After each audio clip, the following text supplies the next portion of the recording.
Bonjour à tous et merci d'être venus ici à Poitiers pour ceux qui viennent de loin, puis également ceux qui viennent de Poitiers. Il y a des étudiants de master alors je vais peut-être me tromper, mais Internet des objets, c'est ça, informatique. Donc du master d'Internet des objets de l'Université de Poitiers, donc plutôt en informatique. J'espère que la journée va vous intéresser. Et puis, si votre profil peut peut-être intéresser des gens dans la salle, donc n'hésitez pas à discuter avec eux. Je remercie l'Espace Mendès France qui nous accueille aujourd'hui. C'est un lieu de culture scientifique avec vous avez pu voir des expositions, des ateliers pour les enfants et les plus âgés, et puis également des conférences grand public. Et puis ils accueillent des journées d'études comme aujourd'hui. Et peut-être un petit souvenir pour débuter, où on avait organisé une journée, un workshop de 2 jours sur l'optique de l'apparence, également à l'Espace Mendès France, qui était prévu en avril 2020, lors donc du premier confinement, comme on l'appelle maintenant, cette période. Et donc on a dû le repousser évidemment, d'abord en automne, puis finalement au mois de mai 2021. Ça a été retransmis sur YouTube avec 70 participants à distance. Et nous étions une petite quinzaine ici présents. Il y a certains dans la salle qui y étaient. Évidemment, à l'époque, nous étions masqués. Les restaurants étaient fermés. Il y avait le couvre-feu. Donc c'était très, très particulier. Mais je crois que c'était vraiment un moment assez fort. J'en ai un bon souvenir, car c'était la première fois en une année où on se réunissait de nouveau. C'est très important pour nous chercheurs de pouvoir, certes, on manipule des concepts, des équations et autres, mais l'important c'est aussi ces rencontres entre personnes, chercheurs de différents laboratoires, de différentes disciplines. Et je pense que la plupart des projets qui vont vous être présentés aujourd'hui sont nés justement de telles rencontres, et peut-être, je l'espère, que cette journée initiera de nouvelles collaborations.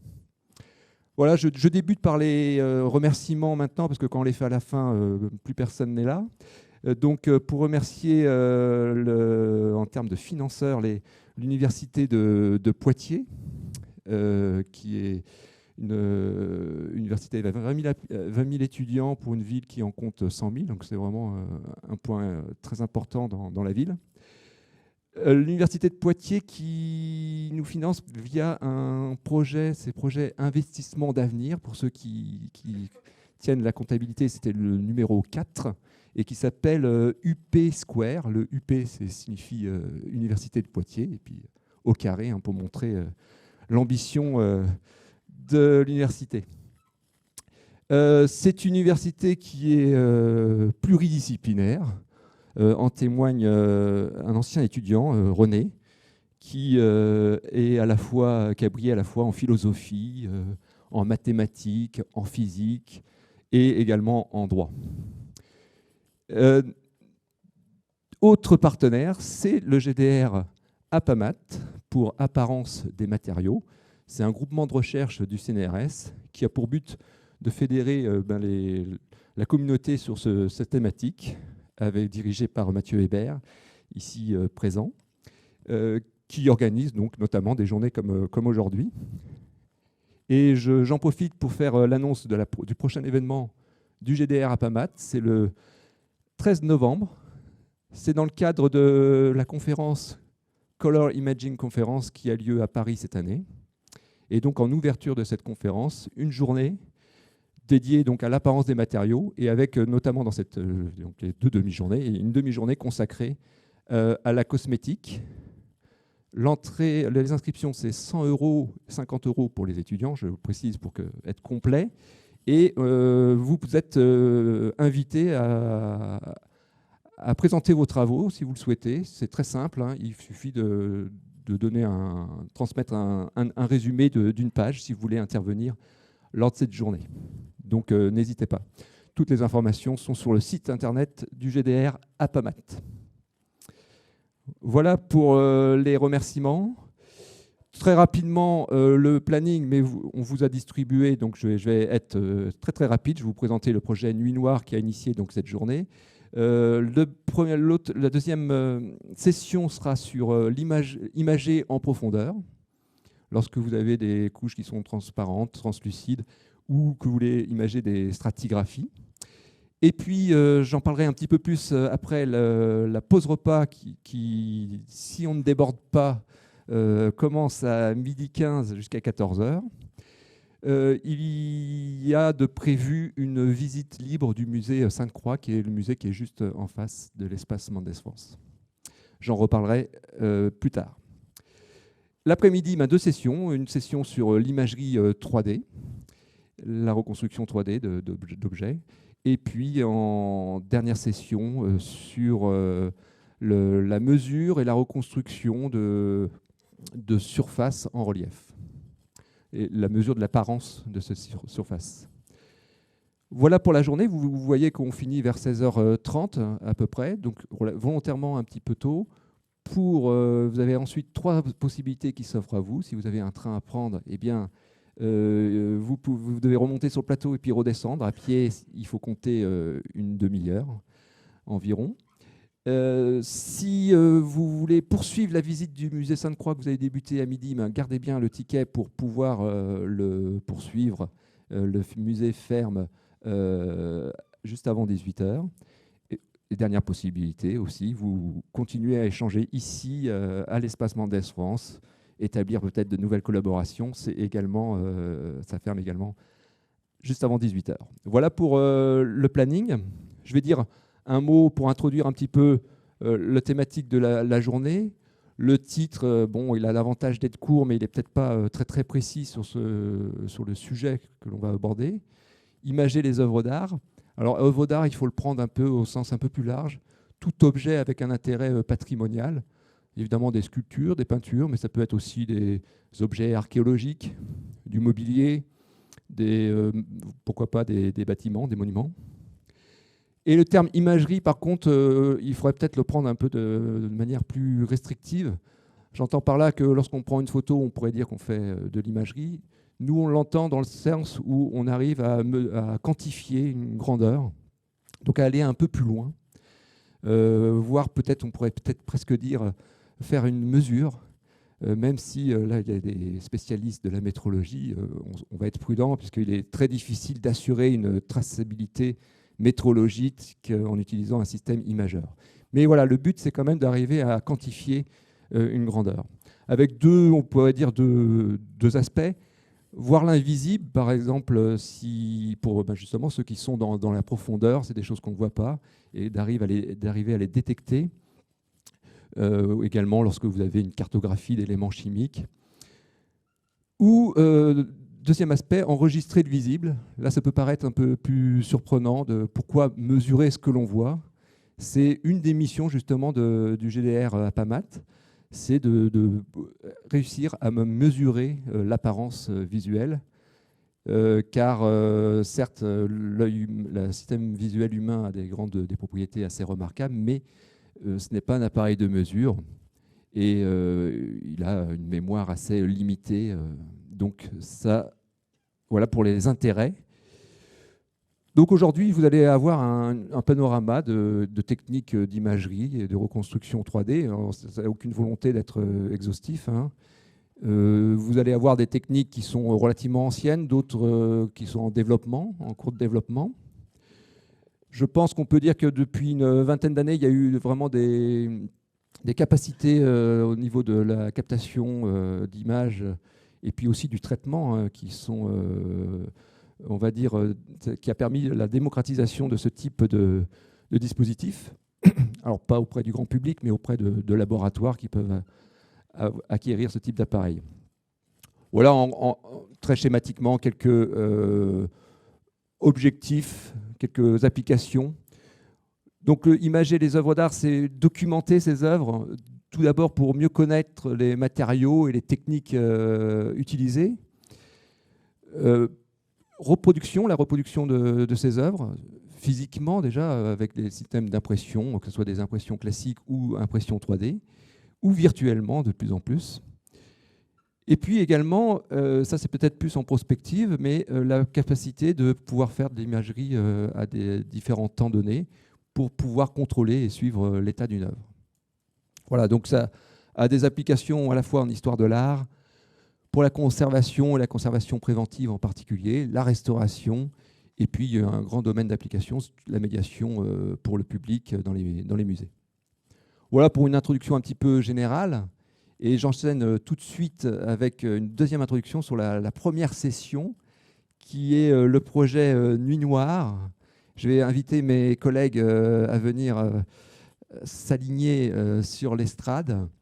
Donc projet Nuit Noire qui comprenait justement l'organisation de cette journée. Et donc c'est un appel à projet. Asseyez-vous, hein. Ouais. Un projet impulsion interdisciplinaire, recherche, initié donc par UP Square. Le projet, pour vous donner les dates, c'est septembre 2022, février 2024, pour vous dire que c'est un projet quand même très court. Là, on arrive à 1 an. C'est pour vous montrer qu'on va vous présenter quelque chose de la recherche en cours, en train de se faire. Je pense que c'est assez aussi intéressant pour montrer où en sont notre réflexion. Les participants, eh bien, ça rentre beaucoup dans le cadre du projet Noir. On a repris le titre pour nouveaux outils interdisciplinaires pour la restauration des œuvres d'art des œuvres de Pierre Soulages, qui est donc un doctorat par le projet de Pauline de la Grandière. Et au niveau des laboratoires, pour l'Université de Poitiers, eh bien, l'Institut P' en ce qui me concerne, l'Institut XLIM Benjamin Bringier, et puis dans la salle Daniel Menvaux et Michael Ribardière, Mathieu Toury, voilà, de Ipanema, et puis au laboratoire Hubercurien, Mathieu Hébert, voilà, pardon, et Yann Possy qui a fait son stage dans le cadre de ce projet à Saint-Étienne. Je poursuis l'introduction. Au départ, c'est des problématiques inédites qui ont été posées par la restauration d'œuvres contemporaines comme celle de Pierre Soulages. Et donc, vraiment, l'objectif, c'est de réussir à articuler les résultats issus des nouveaux systèmes d'imagerie avec l'expertise de Pauline sur la restauration des œuvres de Pierre Soulages. Plus concrètement, on va vous présenter 3 systèmes. On utilise 3 systèmes d'imagerie.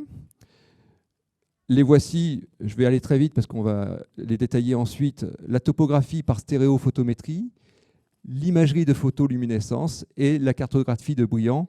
Les 2 premiers ont été, c'est des photos qui viennent du musée Fabre de Montpellier.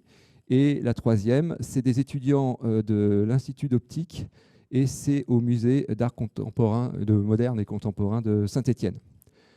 Il me semblait important d'avoir à la fois les œuvres, à la fois les instruments qui sont dessus, mais aussi pour rappeler qu'il y a quand même des personnes qui font ces manipulations. Là, tout n'est pas automatisé. Voilà. Les objectifs, c'était de stabiliser les protocoles de mesure in situ dans le cadre, lorsqu'on les fait sur des œuvres, dans les musées, de développer dans les 3 dispositifs, il y en avait une qui était vraiment un prototype, c'est la mesure de brillant. Donc il a fallu développer la méthodologie pour obtenir une cartographie qui soit plus quantitative du brillant, et ça a été l'objet du stage de Yann. Étudier la complémentarité de ces 3 systèmes et bien sûr suivre l'évolution après l'intervention de restauration et bien sûr avoir le retour de Pauline par rapport aux résultats qu'on a pu avoir. Et comme je vous le dis, c'est vraiment on va discuter avec vous un peu des résultats en direct un petit peu. Je voulais juste faire rapidement un petit peu les défis techniques que posent les mesures in situ dans des musées. Il y a très concrètement, alors des défis techniques, on n'a pas tous relevés, mais très concrètement, il faut rendre les dispositifs portables, c'est-à-dire qu'on puisse les mettre les prendre dans le train ou dans le coffre d'une voiture, qui soit donc suffisamment robuste pour pas qu'il y ait trop de casse, qui soit adaptable à la taille, à l'orientation des tableaux. Il y a des œuvres de Pierre Soulages qui sont très très grandes. Évidemment, Bon, ça ne serait pas impossible d'aller à 3 ou 4 mètres de hauteur, mais ça nécessiterait quand même de mettre des échafaudages, ça devient plus compliqué. On fait des mesures dans les musées, donc lors de missions qui durent 2-3 jours. Donc il faut quand même avoir des temps de mesure qui soient raisonnables, arriver à automatiser un peu ces dispositifs d'acquisition. Je le dis parce que souvent, c'est des dispositifs qui ont auparavant été développés en laboratoire, donc on n'a pas toute cette contrainte-là. Et donc le rendre transportable donne des contraintes qu'il faut essayer de contourner ou d'améliorer. Définir un protocole qui soit reproductible, ce qui n'est jamais simple parce que, par exemple, simplement une distance par rapport à l'œuvre, il y a une certaine incertitude. Hein. L'exposition lumineuse, on a plutôt tendance à choisir la plus forte possible parce qu'on a besoin d'avoir du signal. Mais il ne faut pas oublier qu'on est sur des œuvres peintes, donc qui ont une certaine fragilité. Même si les temps de mesure sont courtes, eh bien, il faut limiter malgré tout l'éclairement. Les protocoles, alors vous avez compris, hein, l'imagerie, donc on a des pixels, donc on segmente spatialement, parfois on segmente aussi en longueur d'onde, parfois en angle. Ça fait qu'on capte la lumière diffusée, mais très très faible souvent. Donc il faut des systèmes d'acquisition qui ont une très forte sensibilité aux faibles luminances. Et puis, ça devient de plus en plus courant, mais il faut aussi avoir une dynamique du signal qui soit ajustable par des dispositifs de multi-exposition, hein, classiquement. Car sinon, les faibles signaux sont souvent noyés dans le bruit et les forts signaux peuvent saturer le photodétecteur. Donc, on utilise ce type de technique. Et enfin, mais là on a plus de temps, on peut faire du traitement, on doit faire souvent du traitement, du post-traitement pour compenser certains des défauts précédents. Et pour être plus spécifique sur les noirs de Soulages, eh bien évidemment c'est monopigmentaire, c'est très absorbant, les tableaux sont structurés en surface, c'est presque un cas parmi les plus difficiles. Et donc ça nous a permis aussi d'explorer et de tenter d'étendre les possibilités des dispositifs dans ces cas un peu, j'allais dire, presque extrêmes. Alors, je vais enfin donner la parole à Pauline, et puis qui va nous présenter ce qui nous intéresse davantage sur Pierre Soulages. Merci Lionel. Comment on fait pour... Tu me donnes la télécommande, s'il te plaît ? Oui, bien sûr. Le suivant, c'est... Merci beaucoup Lionel. Alors en effet, je vais parler de cette œuvre de Pierre Soulages qui est conservée aux abattoirs et sur laquelle nous avons tous travaillé, qui, comme toutes les œuvres de Pierre Soulages, porte un titre très simple, peinture pour la technique, le format, 202 par 130 cm et 15 décembre 1959 qui est la date. Cette peinture fait partie de mon doctorat qui s'intéresse aux œuvres de Pierre Soulages, donc cet acronyme trouvé par magie, nouveaux outils interdisciplinaires pour la restauration des œuvres de Soulages.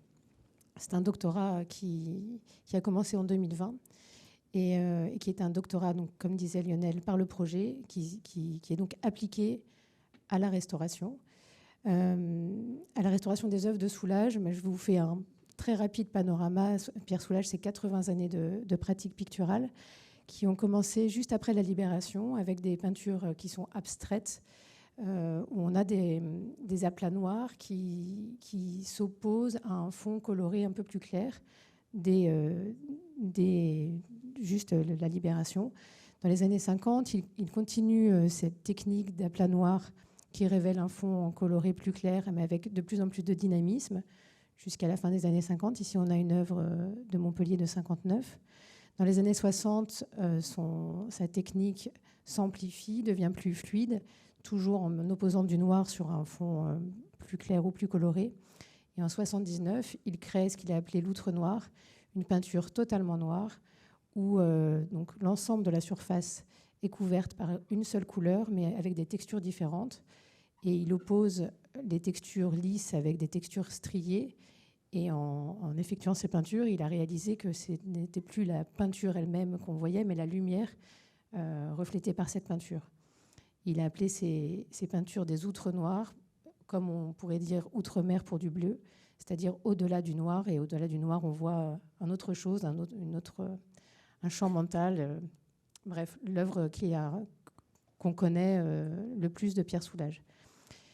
Il a continué à peindre jusqu'à la fin de sa vie, mais dans les années 2000, il a changé sa technique qu'il avait quand même bien éprouvée depuis plus de 60 ans. Il est passé à la peinture acrylique pour proposer encore des peintures noires, mais en opposant des mats à des brillants. Et donc là, il révèle vraiment des surfaces très différentes.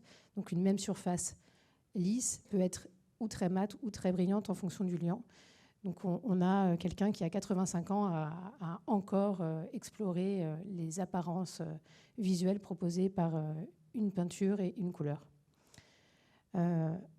Alors, c'est très intéressant, mais on va revenir dans les années 50. J'ai travaillé j'ai restauré 110 peintures de Pierre Soulages, mais très souvent, ces peintures étaient datées de 1958, 1959 ou 1960. Et c'est pour ça que j'ai pris l'occasion de travailler avec ce doctorat sur cette problématique qui touche des œuvres donc d'une période très courte par rapport à toute la création de l'artiste. Les altérations qu'on trouve sur ces peintures de 59, ce sont des craquelures associées à des soulèvements, donc qui sont des altérations qui sont assez classiques en peinture, mais qui prennent des ampleurs assez dramatiques parfois, avec des vraies délaminations de toute la peinture et qui laissent la préparation comme si elle n'avait jamais été recouverte d'une peinture, ce qui est assez spectaculaire sur cette image. Mais sinon, on a aussi plus classiquement des lacunes, donc des pertes de matière qui sont une fois que c'est fait, définitives. On a une autre typologie d'altération qui est très spécifique à ces peintures. La peinture déforme la toile, donc ce n'est pas la toile qui est mal tendue ou déformée, mais c'est la peinture qui tire et qui crée cette tension en créant des ondulations, des déformations. Associées à ces déformations, donc à ces tensions internes, on a des différences de brillance. La peinture devient extrêmement brillante et on a des impressions de remontée de liant. Vous verrez que ce ne sont pas des impressions, puisque dans certains cas, donc c'est le cas que nous allons étudier, ces remontées de liant vont jusqu'à un écoulement de la matière. Donc on a des cas dramatiques. Là, on a une œuvre de mars 1960 qui cumule toutes les typologies d'altération. Donc on a un soulèvement qui vraiment évolue avec un décollement total de la matière et la peinture qui redevient fluide, qui redevient poisseuse en surface et dont la restauration et la stabilisation, au-delà de la restauration, c'est comment stabiliser ces œuvres et comment arrêter le phénomène ou au moins le ralentir, qui nous intéresse. Donc pour tout ça, il faut le comprendre et pour le comprendre, il faut bien le voir. C'est l'objet du sujet. Pour mon doctorat, je m'intéresse à toutes les œuvres de cette période et pas seulement aux œuvres altérées, parce que le défaut du restaurateur, c'est qu'il ne connaît que les problèmes. Et on a quand même beaucoup d'œuvres de Pierre Soulages qui sont en très bon état.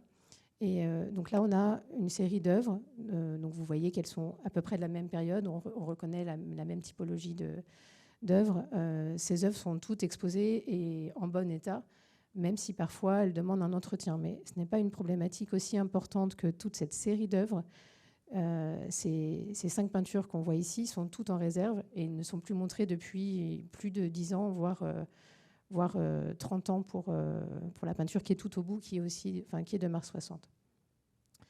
Donc au centre, on a la peinture qui nous intéresse, des abattoirs, 15 décembre 59. Et donc on voit en lumière rasante l'ondulation sur le côté qui est une altération. Et on verra plus précisément les autres altérations. Elle était exposée très souvent. La dernière fois, à la grande rétrospective de Pierre Soulages, qui était au Centre Pompidou, qui est ensuite allé au Mexique, à Mexico et à Berlin. Et depuis les années 2010, elle est en réserve, à plat, dans une caisse pour éviter son empoussièrement, puisqu'elle est vraiment dans un état de dégradation qui nous interpelle. Là, on a une frise de son histoire. On voit donc une série d'expositions. Elle a été acquise en 1994 par le musée des abattoirs. Donc tout ce qui est avant, on a vraiment du mal à connaître l'historique. Et on a beaucoup d'historique pour ce qui est après. Donc dès le début, on a des problèmes d'apparence visuelle. Elle a été vernie. Et après, on a des problèmes de vernis, puis des problèmes de refixage. Donc on voit les ondulations ici, les petites craquelures de l'œuvre, des soulèvements, et aussi donc, les écoulements de peinture qui, avec ces écoulements de peinture, sont associés des excès de brillance ou des excès de matité. Et dans ces modifications, on a les prémices de ce qui va être la coulure. Donc si c'est une altération précoce, c'est important qu'on puisse le mesurer et l'anticiper. À ma première restauration de cette œuvre, j'ai compté 96 zones avec des coulures, donc avec des amorces de coulures. Mais voilà, l'idée est de savoir donc, dans quel état est l'œuvre pour savoir si ce qu'on fait peut stopper le phénomène ou alors si le phénomène ne fait que s'amplifier. Donc c'est dans ce cadre-là qu'on a fait, donc pour le doctorat, plusieurs campagnes de mesure pour ajuster nos outils. On est allé mesurer des soulages au Musée d'Art moderne de Paris, au Musée de Saint-Étienne, au Musée Fabre à Montpellier. Donc tout ça entre 2020 et 2022, donc avec des conditions de confinement que Lionel évoquait très bien. Et la dernière campagne était aux abattoirs de Toulouse. Pour toutes ces campagnes, nous pouvons remercier toutes les personnes qui ont participé, donc qui sont nombreuses et qui ne sont pas toutes ici. Et du coup, voilà, toutes ces collaborations qui ont permis ces mesures. Oui. On continue ou... Ah oui. Oui, alors oui, tu as bien fait de faire ces remerciements. Le projet finalement est issu vous voyez, de plusieurs campagnes de mesures qui ont eu lieu avant 2022. Voilà, et donc nous avons eu la chance, lors de la campagne de mesures qui a eu lieu du 27 au 29 mars 2023, d'avoir une équipe du CNRS Images qui a donc pu documenter avec un petit reportage cette campagne de mesures qui a eu lieu donc aux abattoirs à Toulouse. Et là, il faut appuyer sur entrée, attention. Ah oui, parfait. Raclé à la spatule. Une superposition de couleurs qui se mélangent. Des noirs aux différentes textures. Pas de doute. Voici un tableau du peintre français Pierre Soulages. Mais cette œuvre, comme d'autres de la même période, a en elle une énigme. Pourquoi la peinture s'écaille-t-elle dans certaines zones, tandis que dans d'autres, elle devient poisseuse en se ramollissant et provoque des écoulements de peinture? Pour analyser 3 tableaux, les abattoirs Musée Frac Occitanie Toulouse a ouvert ses portes à une équipe de scientifiques. Pendant 3 jours, accompagnés des équipes de ce musée d'art contemporain toulousain, ils vont tenter d'élucider ce mystère. On retrouve les mêmes altérations dans les peintures de Soulages que dans les peintures d'autres artistes qui travaillent à Paris à la même période et qui se fournissent chez les mêmes marchands de couleurs, qui sont de Koenig, Appel, mais aussi Riopel, John Mitchell. On a vraiment des altérations qui sont très très similaires et qui sont liées à un comportement des matériaux très particulier de cette époque, les années 50, les années 60 à Paris. Restauratrice depuis 17 ans, Pauline Helou de la Grandière s'est lancée dans une thèse pour comprendre ces altérations récurrentes. Spécialiste des œuvres de Pierre Soulages, elle a restauré plus de 100 tableaux. Celui-ci a été réalisé à un moment où l'artiste peignait presque un tableau par jour. Et on est dans les années où il a le plus produit. Et ces œuvres sont très importantes aujourd'hui pour l'histoire de l'art parce qu'elles ont contribué à la diffusion de l'abstraction, notamment l'abstraction française, et aussi dans l'histoire des œuvres de Soulages parce que c'est une période où il a accédé à un niveau de notoriété, de reconnaissance internationale assez important. Cette campagne permet d'observer ce tableau sous une autre lumière. Grâce à des instruments d'imagerie, les scientifiques décryptent de nombreux paramètres. Ici, le relief de la peinture, grâce à cet outil qui utilise des lumières aux différentes inclinaisons. Ou bien la brillance avec ce prototype. Il combine une caméra astronomique et une LED qui se déplace. La brillance est un phénomène qui est difficile à quantifier et qui s'observe plus facilement à l'œil nu que par des instruments. Et pourtant, ici, la brillance apparaît. C'est un prototype d'un objet qui n'existe pas encore et qui sert à essayer de quantifier le brillant sur toute une surface du tableau. Ce que va voir la caméra, c'est les points qui réfléchissent la lumière lorsqu'ils sont éclairés à l'instant T où la LED passe devant. Donc on détecte les points qui sont plus ou moins lumineux, donc le niveau de brillant. Pauline avait laissé sciemment une partie du tableau non restaurée. L'équipe peut donc réaliser des mesures d'imagerie avant et après son intervention. Sur ce tableau, elle doit recoller la peinture qui s'écaille. Mais ce qui l'interroge particulièrement, ce sont ces coulures anormales qui n'ont pas été faites par l'artiste. La peinture, plutôt que de s'oxyder et de devenir de plus en plus cassante, devient de plus en plus molle et quelquefois devient liquide. Et parfois, des empattements suintent une goutte de liant qui est le liant de la peinture et qui est de l'huile. En fait, les peintures ont été sèches, et tout à fait sèches, et pas du tout de problème de séchage, mais c'est un problème de vieillissement qui revient en arrière et la peinture redevient fluide et s'écoule des empattements. Pour comprendre la composition chimique de l'œuvre, l'équipe utilise une technique d'imagerie non invasive, la luminescence. Pour cela, Mathieu Toury, ingénieur au CNRS, illumine le tableau avec différentes longueurs d'onde, de l'ultraviolet jusqu'au proche infrarouge, et observe la réaction des matériaux. Il s'intéresse particulièrement aux différences d'état chimique du liant dans les zones brillantes et mates. On vient sonder la manière dont les pigments ou les liants qui participent aux couches picturales absorbent la lumière. Et on vient regarder la manière dont ils réémettent cette lumière en luminescence. Et on compile toutes ces images pour essayer d'avoir une information sur les propriétés de luminescence et d'absorption des composés, liants ou pigments. C'est avec cette technique d'imagerie de luminescence qu'on essaye de mieux comprendre quel est l'état chimique de cette zone plus fluidifiée qui a mené à cette coulure qui ne fait pas partie de la composition originelle de l'œuvre. Et même lorsqu'on enlève les efflorescences, un produit de dégradation à la surface des œuvres, on peut le visualiser par l'imagerie de luminescence. Sur les images, on remarque très clairement la différence entre les parties restaurées et non restaurées. Ici, on a une ligne. Cette ligne-là est la ligne de démarcation entre la zone qui a été nettoyée par Pauline et la zone qui n'a pas encore été touchée. Et on observe une différence de luminescence parce que, a priori, le nettoyage de Pauline a modifié en surface l'état chimique de la surface et les efflorescences qu'elle avait observées visuellement. Et cette luminescence traduit donc cette légère modification chimique de la surface, mais c'est un bon moyen de tracer un peu les zones de restauration.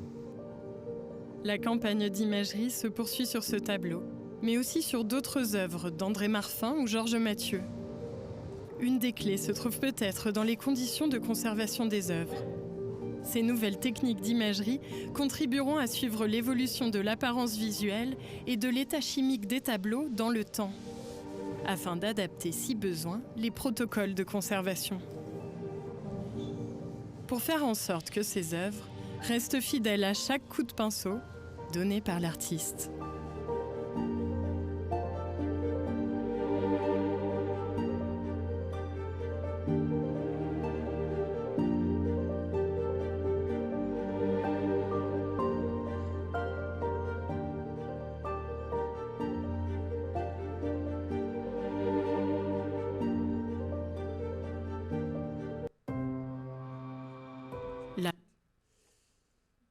Alors voilà, donc j'espère que ce petit reportage vous a permis de voir un petit peu l'esprit quand on fait une campagne de mesure ici. Et donc là, on va passer en revue un petit peu les trois dispositifs d'imagerie. Et je vais donner la parole à Mathieu Toury pour la présentation sur l'imagerie de luminescence. Bonjour à toutes et à tous. Donc, je vais vous présenter rapidement une technique qui est en cours de développement dans sa configuration transportable et qui a été utilisée donc dans la campagne de mesure. C'est l'imagerie de photoluminescence. Alors très rapidement, la luminescence, c'est un phénomène qui est extrêmement ancien, qui a été observé pour la première fois au XVIe siècle et qui décrit tous les phénomènes qui ne sont pas associés directement à une variation de température d'un matériau. Et donc, ce à quoi on s'intéresse ici, c'est vraiment cet aspect de photoluminescence, c'est-à-dire l'émission de lumière qui est générée sous l'illumination par des photons. Donc il y a différents moyens de générer de l'émission de lumière avec différentes excitations. Et ici, on va parler spécifiquement d'émissions sous excitation lumineuse.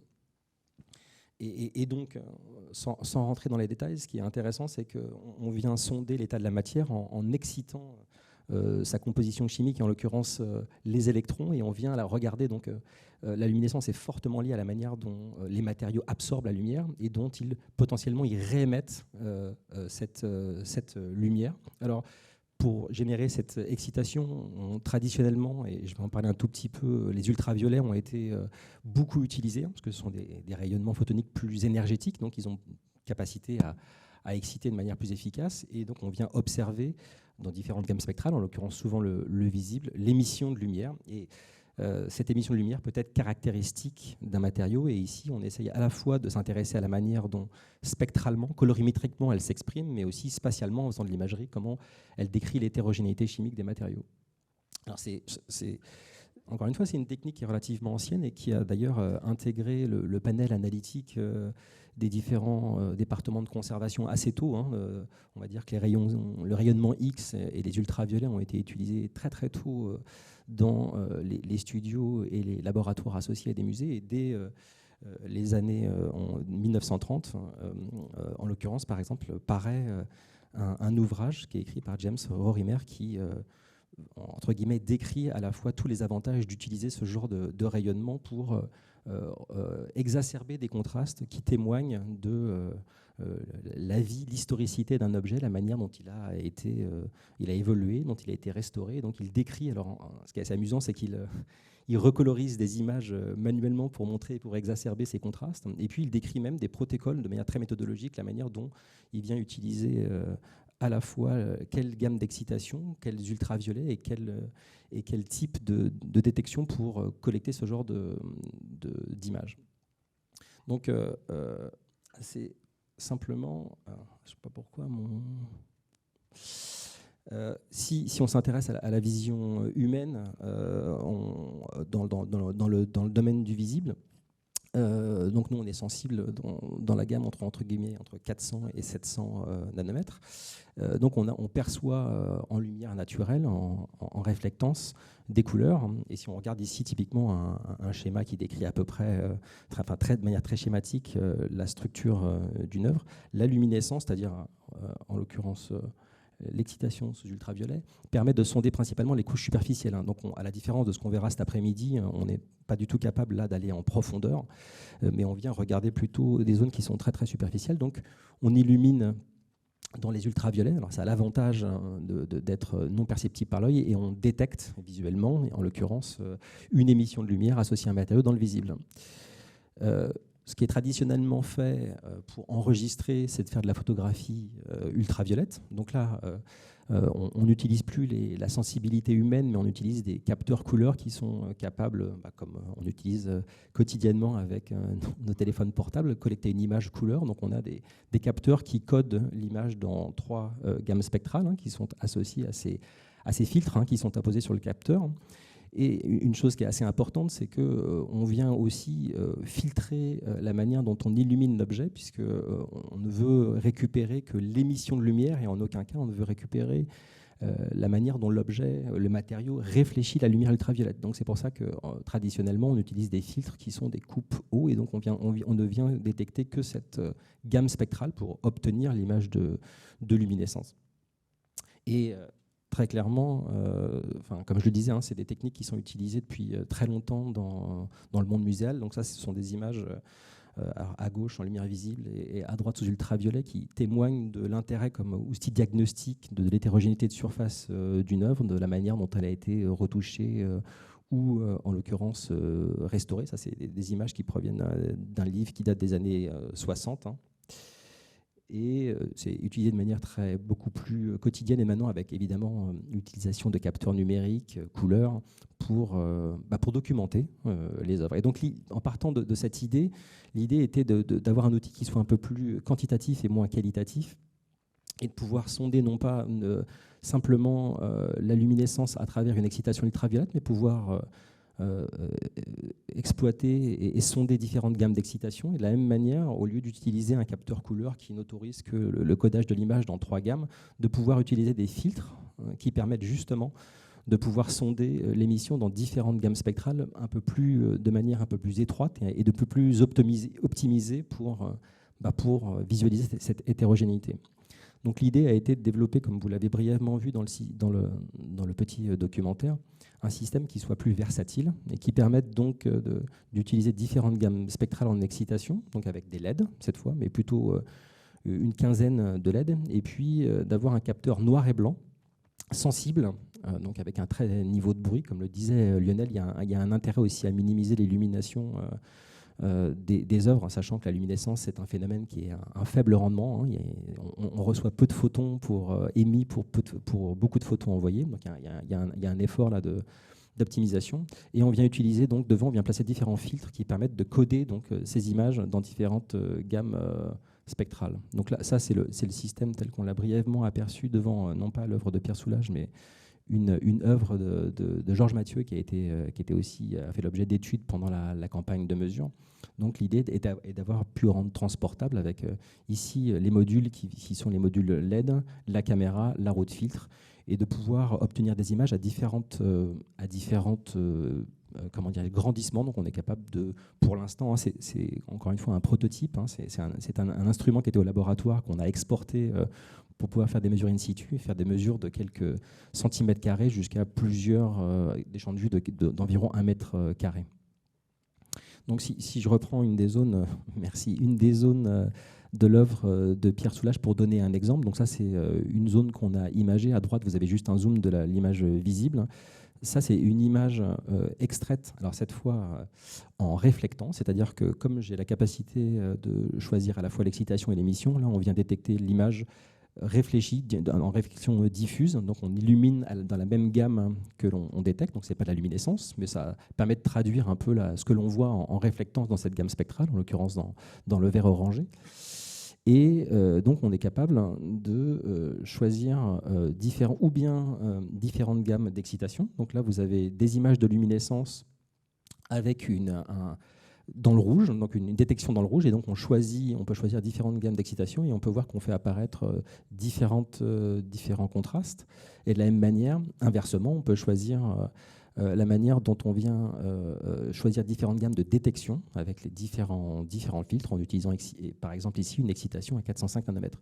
Et pour conclure juste en préliminaire, l'idée, on est en train de travailler sur on collecte comme ça des piles d'images avec différentes combinaisons pour segmenter chimiquement, mais une première représentation peut être celle d'une image fausse couleur. Donc on vient associer 3 images noir et blanc en leur attribuant des canaux colorimétriques. Donc ça, c'est une image qu'on obtient en associant ces 3 images noir et blanc en leur attribuant des couleurs avec une représentation linéaire des intensités. Mais si on passe en log, on voit qu'on a,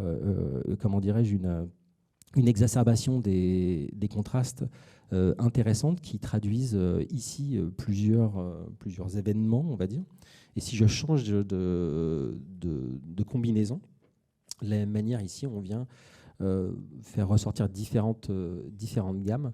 Et juste pour conclure, par exemple, mais peut-être que je pense que Pauline en parlera, on fait apparaître ici des zones qui sont beaucoup plus blanches, qui ne sont vraiment difficilement perceptibles à l'œil et qui rendent compte de travaux de restauration, puisqu'on a des restes ici de vernis, et puis d'autres zones d'altération qui sont détectables un tout petit peu sur cette part. Donc l'idée de ce développement est tout à fait en correspondance avec ce que vont présenter mes collègues, comparer une imagerie chimique avec une image d'apparence visuelle. Donc je passe là.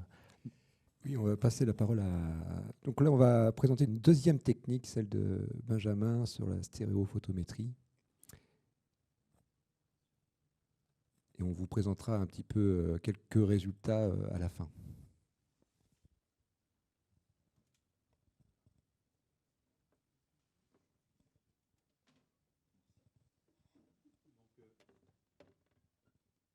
Donc maintenant, je vais vous parler de la méthode de mesure de surface par stéréophotométrie.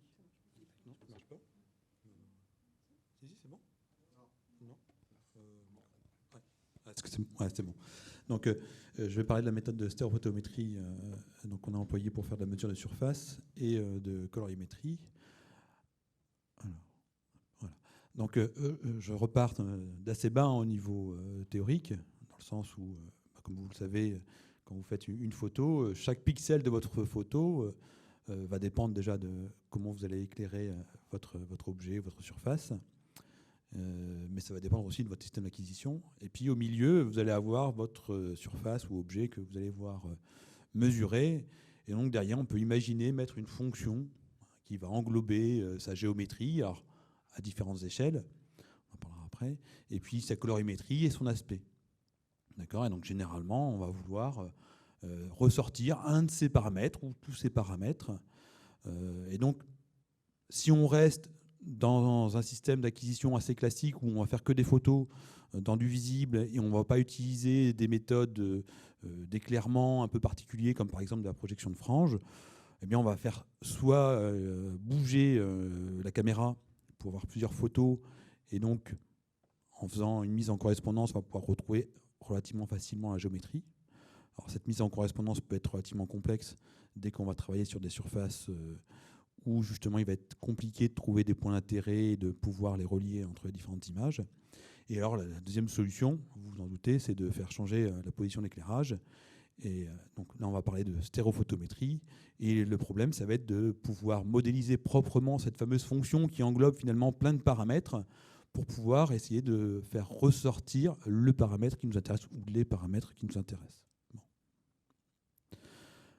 Alors pourquoi c'est compliqué de faire ça ? Parce que cette fonction f, elle est complexe à différents niveaux, parce qu'on va avoir des phénomènes globaux et des phénomènes locaux. Quand vous allez éclairer une surface ou un objet, vous allez voir potentiellement des réflexions brillantes, dites spéculaires, et donc vous allez avoir un changement de colorimétrie, un changement d'intensité, et ça va se produire que dans certaines configurations bien particulières de géométrie. Ça, c'est le premier problème qui est complexe et qui est au niveau local. Et puis, vous avez un deuxième problème qui est complexe aussi à prendre en compte. C'est le fait qu'on peut avoir potentiellement des faces vis-à-vis d'éclairage qui ne vont pas être orientées correctement. Et donc, ça va vous provoquer donc, des ombres qu'on va appeler propres. Et puis, vous allez avoir aussi des parties de l'objet ou de la surface qui vont cacher, qui vont occulter la lumière pour d'autres parties. Et donc, vous allez avoir des ombres portées. Et donc, si vous essayez de mettre une analyse globale de votre photo, vous allez avoir un problème. C'est bien imagé là, par la photo en bas à gauche. Si on vous demande là ici, est-ce que vous voyez un cratère ou une colline ? Déjà, à l'œil humain, vous allez avoir du mal. Alors, faire apprendre un ordinateur à détecter ces phénomènes-là, ça va être encore plus compliqué. Et de la même façon, au niveau local, donc imagé par l'image en bas à droite, une valeur intrinsèque d'un pixel n'est pas forcément parlante. C'est-à-dire que vous allez pouvoir avoir la même intensité, la même valeur pour différents phénomènes. Et pareil, d'une certaine façon, il va falloir apprendre à l'ordinateur à réussir à interpréter cette donnée pour pouvoir ressortir le paramètre qui vous intéresse. Alors si on simplifie un peu les choses, c'est-à-dire qu'on va essayer de mettre de côté certains phénomènes, vous avez eu donc une modélisation donc, de la BERDEF. Donc, c'est une fonction qui va modéliser l'apparence de la surface. Depuis des années, depuis Lambert, vous avez des personnes qui travaillent pour essayer de créer une fonction qui va être au plus proche de la réalité. Alors là, ici, pour la présentation, je me suis arrêté relativement rapidement dans les années 80, parce que plus j'allais avancer, plus j'allais avoir une fonction complexe à écrire, et puis j'allais remplir des slides et des slides, donc je me suis très vite arrêté.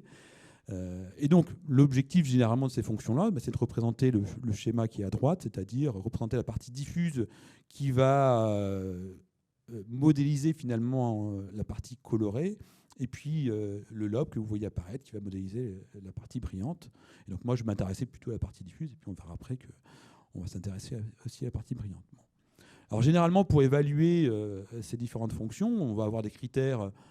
Déjà, est-ce que ça conserve l'énergie? C'est-à-dire que votre surface, quand vous allez éclairer, vous n'avez pas envie qu'elle génère de l'énergie.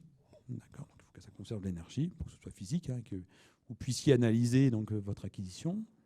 Normalement, on veut aussi qu'elle soit réciproque, c'est-à-dire que si vous éclairez votre objet d'un endroit et que vous le captez d'un autre, si vous inversez la source et le capteur, normalement, vous avez le même résultat. Et enfin, vous avez aussi envie que ça suive la physique. Et donc, on voit déjà que juste en gardant ces paramètres-là, on peut déjà éliminer certaines fonctions qui sont assez basiques, mais généralement elles vont être utilisées pour faire du rendu dans les jeux vidéo ou dans d'autres outils dans ce genre-là. Bon. Sauf que nous, ce qu'on veut finalement, ce n'est pas forcément ces critères-là. Alors, on les veut, mais pas que. Et donc nous, généralement, on va avoir d'autres paramètres. Donc, sur cette notion de réalité, elle est très importante parce que si ça ne suit pas bien la physique, on ne pourra pas ressortir correctement nos paramètres. D'accord. Pareil aussi, on peut voir que dans ces modèles-là, on va avoir donc, différents paramètres à estimer qui vont traduire justement l'aspect physique de la surface. On veut aussi que ces paramètres-là aient une notion physique pour après simplifier l'interprétation qu'on pourrait en avoir derrière. Donc ça, on reste encore sur des critères qui restent classiques. Mais nous, ce qu'on va vouloir aussi, c'est qu'on va vouloir que cette fonction soit réciproque. Alors attention, ce n'est pas réciproque dans le sens où si on inverse le capteur et la source, ça reste, on reste sur la même fonction. Mais on va vouloir être capable de ressortir un paramètre à partir de ce que renvoie la fonction. Et là, ça devient complexe. Et on voit que si on prend ce paramètre-là, finalement, il n'y a que Lambert qui vous permet de faire ça facilement. Et sinon, il faut utiliser donc, des algorithmes mathématiques dits de minimisation qui vont être relativement complexes. Et ce qu'il faut savoir, c'est que cet algorithme qui devient complexe, il faut l'appliquer par pixel, et donc ça prend beaucoup de temps. Et enfin, le dernier point, ce qu'on veut, c'est que ça puisse modéliser vraiment tous les phénomènes, donc la partie diffusion, donc la partie qui est assez uniforme dans toutes les directions, et aussi le lobe de brillant, parce que même si on ne veut pas le mesurer, si on ne le modélise pas correctement, forcément, ce qui va nous intéresser, on le mesurera très mal. D'accord. Et là, on se rend compte que finalement, il n'y a aucun modèle qui colle vraiment bien. D'accord. Donc on a le choix, c'est soit on fait une usine à gaz mathématique et algorithmique, et il nous faut des heures et des heures pour pouvoir ressortir les paramètres qui nous intéressent, ou soit on va utiliser donc les technologies modernes, et donc on va utiliser un réseau de neurones. Et alors là, on se dit que finalement, si on utilise des méthodes d'IA, pourquoi utiliser un modèle pour pouvoir faire l'apprentissage alors qu'on a des mesures potentiellement? D'accord. Et donc là, c'est ce qu'on a mis en place. Nous, on a mis en place, donc, comme beaucoup d'autres, un réseau de neurones où on va le faire apprendre grâce à des mesures. Donc, par rapport à ça, vous avez Matuzik en 2003 qui a généré donc, une base de données de mesures de BRDF, alors, qui est sur des peintures dites industrielles, mais qui finalement marche relativement bien dans tous les cas. Et alors, le principe est assez simple, c'est donc par pixel. Vous connaissez de où vous éclairez votre surface, vous avez des valeurs. Alors, le réseau, pour l'aider un peu, on va lui donner une représentation, d'accord, de l'information. C'est-à-dire qu'on ne va pas lui donner directement l'information valeur et position. D'accord. Donc on va lui donner des cartes, qu'on va appeler ça des cartes de réflectance, des cartes de pseudo-réflectance. D'accord. Et on va lui demander d'analyser cette carte qu'on crée. D'accord. Et on va lui demander de nous ressortir, nous dans notre cas, la géométrie. D'accord. Donc là-dessus, le principe d'apprentissage, c'est donc, connaissant donc, la vérité terrain, on génère de la donnée et on le fait apprendre. Et on espère que ça fonctionne bien après dans la pratique. D'accord. Bon. Et donc par rapport à ça, une fois qu'on a réussi à faire notre réseau, qu'il est performant et qu'il arrive à nous ressortir donc, correctement les normales, on va pouvoir mettre en place un système de métrologie qui va normalement nous permettre de mesurer donc, le paramètre qui nous intéresse. Donc le processus est résumé ici. Donc Pour chacune des lampes qu'on va utiliser, on va faire différentes photos à différents temps de pause, ce qui va nous permettre de créer des images HDR. Donc on va avoir une grande dynamique. Ces données, donc, après, on va les découper par pixels, on va les faire rentrer dans notre réseau de neurones, et donc on va obtenir pour chaque point une normale, afin de créer donc ce qu'on appelle une carte des normales, donc la dérivée de la géométrie de la surface. Ayant ça, on fait une intégration et on obtient donc la géométrie en 3D de la surface. Et ayant les normales, ayant les images, on arrive aussi à ressortir une information de colorimétrie relativement facilement.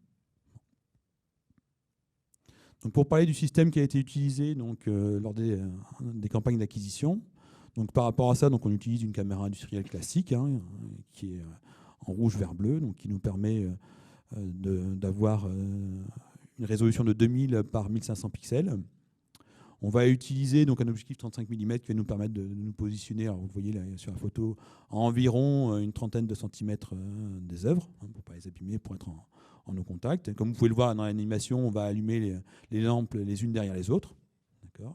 Et puis donc, en ayant donc différents temps de pause, on va obtenir donc, le genre d'image que vous avez en bas, donc des images HDR, où on va vraiment avoir l'information donc, dans le brillant, en ayant vraiment l'information au plus haut et l'information au plus bas. Donc, sur les œuvres de soulage, c'est important. Donc vraiment dans les parties vraiment très très sombres. Par rapport à ça, donc une acquisition, ça dure à peu près 1 minute, donc c'est relativement rapide. Ça nous permet de pouvoir multiplier les acquisitions et on va avoir en termes de résolution une précision d'à peu près 70 micromètres suivant XY.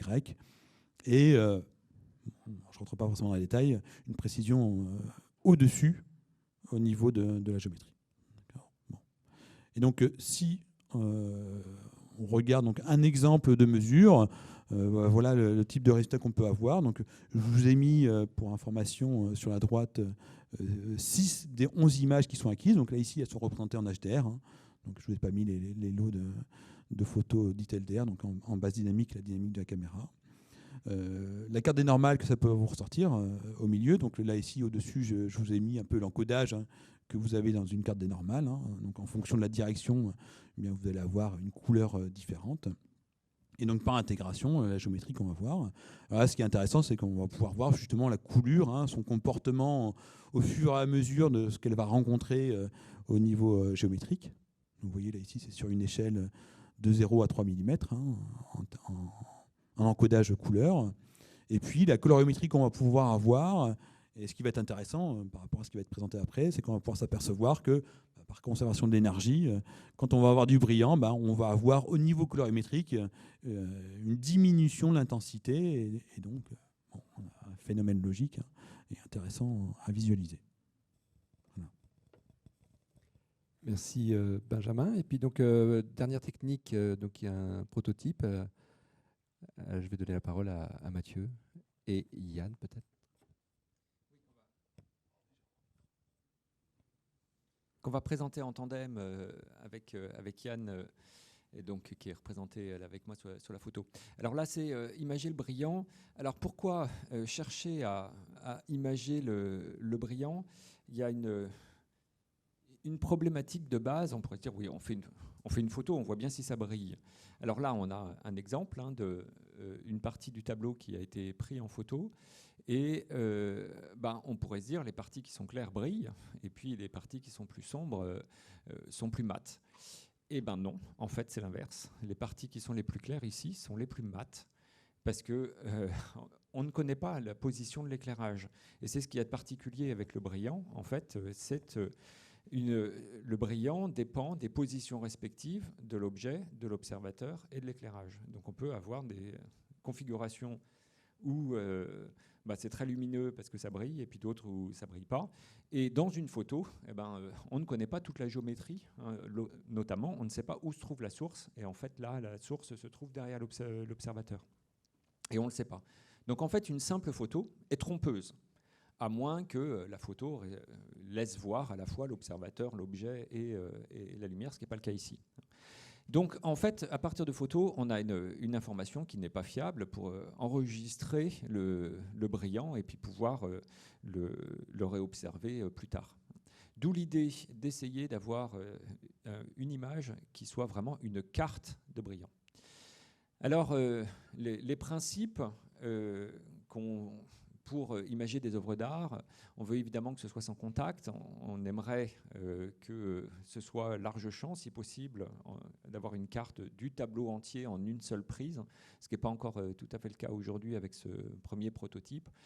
Un positionnement flexible, de ne pas avoir forcément à chaque fois, disons, un système qui tournerait autour du tableau, demande toujours que la rotation soit vraiment centrée sur la surface du tableau. C'est toujours des choses qui sont compliquées à obtenir, donc on aimerait avoir un positionnement qui soit un peu plus flexible. Adapté au caractère dynamique du brillant, hein, donc quand on veut voir si une surface brille, on va soit faire bouger l'objet, soit on bouge soi-même, soit on bouge l'éclairage. Donc ici, c'est l'éclairage qui bouge. Et puis, pour avoir une information de brillant au sens où, disons, on définit le brillant, disons, la communauté scientifique s'est mise d'accord pour définir le brillant aujourd'hui, avec une échelle à peu près admise dans le monde entier en gloss unique. On essaye d'obtenir des valeurs dans la carte qui sont reliées à ces valeurs-là, de gloss index en gloss unit. Disons, que tout le monde connaît à peu près, hein, qui fasse sens pour tout le monde. Alors voilà le principe. Et donc là, je vais passer la parole à Yann qui va présenter les caractéristiques du banc. Alors, pour le banc, on a donc une caméra fixe. On a choisi une source ponctuelle qui est mobile selon un parcours. L'enregistrement se fait par vidéo. On extrait après toutes les images. Et on pratique une calibration selon un étalon, un nuancier NCS qui a différentes surfaces avec des matités et des brillants différents. Voilà, si on veut décrire le principe de la mesure, là, ce n'est pas une toile, c'est un cuir. Je vais rejouer la vidéo, pardon. Je ne sais pas où je suis. Là. Voilà. Pendant que la LED se déplace, on voit bien que chaque pixel a un niveau de luminance qui varie. Et donc, si on regarde comment la luminance a varié au cours du déplacement, alors on va dire dans le temps, hein, ou en fonction de la position de la source, on obtient un signal. Et c'est la forme de ce signal qu'on va analyser.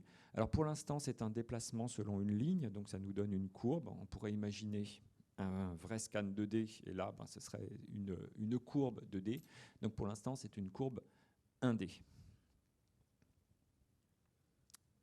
Donc la caméra, on la place à environ 1 mètre de la surface à analyser. La source lumineuse est selon un parcours qu'on met à peu près à 50 cm. C'est un choix arbitraire qui nous paraissait bon pour pouvoir analyser le tableau. L'intérêt du parcours de la lampe, c'est de pouvoir, lors du parcours, acquérir à la fois la composante spéculaire et diffuse de la lumière, ce qui nous permet donc d'avoir, via la vidéo, une acquisition d'environ 500 images. Le parcours est un parcours d'environ 82 cm, contrôlé par un moteur Arduino. On a une résolution caméra d'environ 1044 par 1560 pixels, ce qui nous, avec un champ d'acquisition de 20 par 30 cm, ce qui nous donne une résolution d'environ 180 micromètres de côté, ce qui est assez résolu. On prend un codage le plus grand possible par rapport aux paramètres de la caméra pour avoir vraiment une bonne discrétisation des valeurs de pixels. Et on extrait les images en formatif pour être vraiment le plus brut possible et le plus proche de la réalité. On peut lancer la vidéo. Donc pour l'acquisition, au tout début, on a utilisé un nuancier NCS avec différents patchs. Donc brillant, très mat et brillant. On a utilisé 7 patchs allant en gloss unit de 2, qui est quelque chose de très mat, à 95. On voit du coup lors de l'acquisition vidéo que la bande lumineuse est plus ou moins brillante en fonction de la surface. Et plus la surface est brillante, plus aussi la largeur de la bande diminue. C'est toute cette information-là qui va être traitée. L'idée, c'est après avoir pris la vidéo, de l'extraire en images. Ces images-là, on va les compiler en un cube, donc ça sera du calcul matriciel en 3D. L'intérêt, c'est de pouvoir alors prendre dans la profondeur un pixel et analyser du coup l'évolution de ce pixel en fonction de la position de la lampe à un instant T, ce qui nous donne une courbe de luminance. Sur cette courbe, on va alors calculer l'aire totale de la courbe après normalisation, et cette aire nous permettra alors de faire une correspondance avec les valeurs du nuancier NCS pour avoir du coup des valeurs en unité de gloss, en gloss unit, en GU.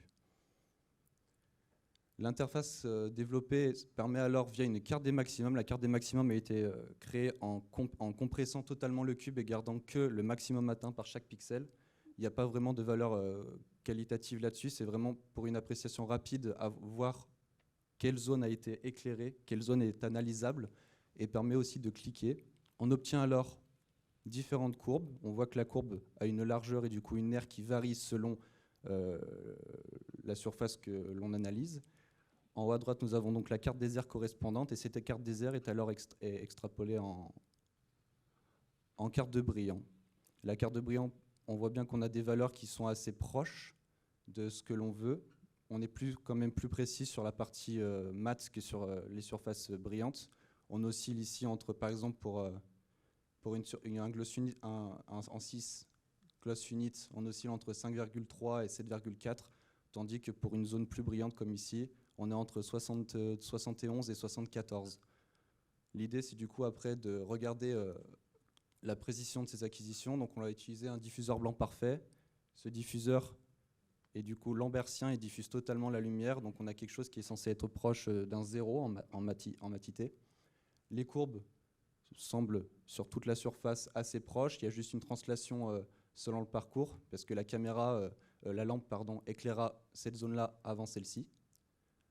Mais sinon, après, on a vraiment quelque chose d'assez cohérent. Et en carte de brillance, on voit bien que malgré des légères différences de valeur sur toute la zone, le brillant donne quelque chose d'assez proche de 0, 0,1, donc quelque chose d'assez mat. On est donc assez cohérent sur les résultats. Je rends la main du coup. Oui, donc je replace ici la photographie que je montrais tout à l'heure, où les zones claires, on avait tendance à croire qu'elles étaient brillantes, alors qu'en fait, sur la carte de brillant, alors pardon, j'ai pas mis l'échelle là, mais les parties les plus sombres sont les plus mates, et les parties bleues sont un peu moins mates, et les parties vertes sont un peu plus brillantes. Hein, et donc on voit bien qu'en fait, les parties brillantes sont sombres sur la photographie. Donc voilà, ça c'est un exemple de résultat. Et voilà, on va passer maintenant aux comparaisons pour vous montrer. Alors c'est, comme je vous l'ai dit, du travail work in progress. Et voici donc une photo avec une zone là, que nous a indiquée Pauline pour s'intéresser notamment aux écoulements, mais aussi au changement un petit peu de brillant et de matité. Voilà pour... Ah oui, merci. Donc ça, c'est la consigne qui nous est donnée par Pauline. Et après, on a fait les mesures. Vous avez compris qu'on faisait une rotation sur 3 tableaux. Donc les mesures ont été faites à des temps très différents. Donc chacun a un peu son champ de vision. Hein. Donc c'est pas tout à fait les mêmes. Je vais recentrer. Donc c'est un des objectifs du projet qu'on n'a pas pu mener malheureusement.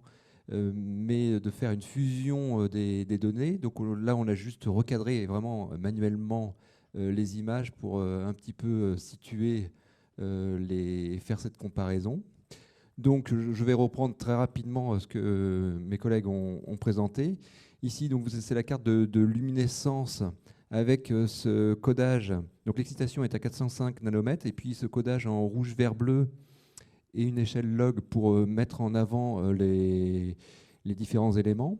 Ce qui apparaît en blanc, en fait, c'est qui réfléchissent finalement, enfin qui émettent, pardon, sur une large bande. Donc vous voyez les zones. On a les coulures qui sont à un niveau un petit peu plus faible.